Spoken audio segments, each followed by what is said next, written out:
Assalamualaikum warahmatullahi wabarakatuh. Perkenalkan saya Feiruzal Diana dari kelas 3C S1 Keperawatan Universitas Muhammadiyah Kudus.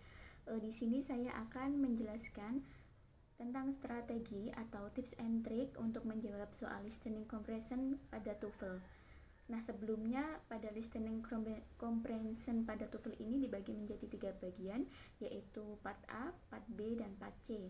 Nah, kali ini di sini saya akan menjelaskan strategi tentang strategi menjawab soal pada part B dan part C. Selamat menyaksikan. Nah, pada part B dan part C ini tips and triknya hampir sama. Pada part B dan C ini tergolong audionya sangat panjang. Yang pertama tipsnya yaitu listen full audio. Apa sih itu maksudnya? Di sini kita harus mendengarkan seluruh audionya sampai selesai. Nah, ini yang biasanya tidak dilakukan oleh kebanyakan orang. Tidak mau mendengarkan audio sampai selesai. Video yang lama kadang membuat kita bosan, akhirnya tidak didengarkan. Padahal ini sangat penting, meskipun kita tidak paham dengan dialog tersebut, kita harus mendengarkan audionya sampai selesai. Nah, itu tips yang pertama. Nah, pada tips yang kedua yaitu find the key term.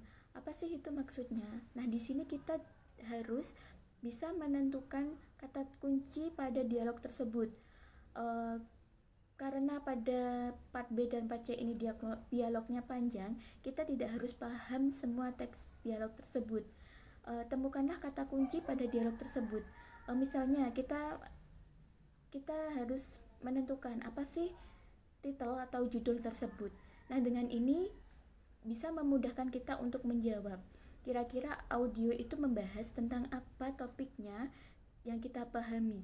Yang kemudian kita bisa menggunakan eksposisinya, yaitu dengan 5W plus 1H. Maksudnya apa sih itu? Kita bisa menemukan 5W plus 1H, yaitu yang pertama what, apa sih yang dibahas pada dialog tersebut. Yang kedua who, yaitu siapa.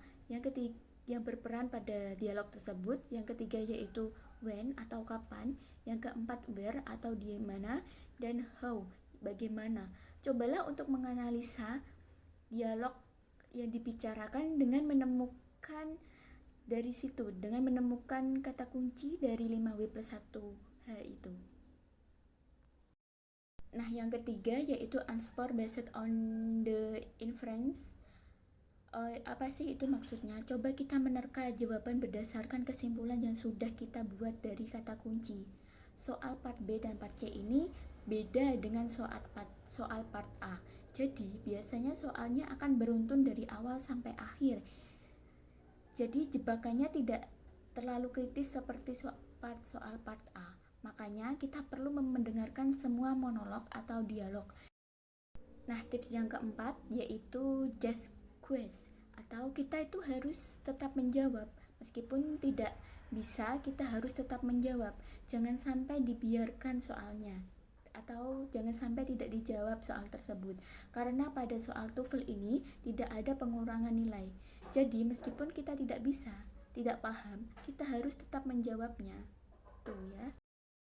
Nah, itu tadi strategi yang kita gunakan untuk menjawab soal TOEFL pada listening comprehension untuk part B dan part C. Semoga bermanfaat. Terima kasih. Apabila ada salah kata, saya mengucapkan mohon maaf. Wabillahi taufik wal hidayah. Wassalamualaikum warahmatullahi wabarakatuh.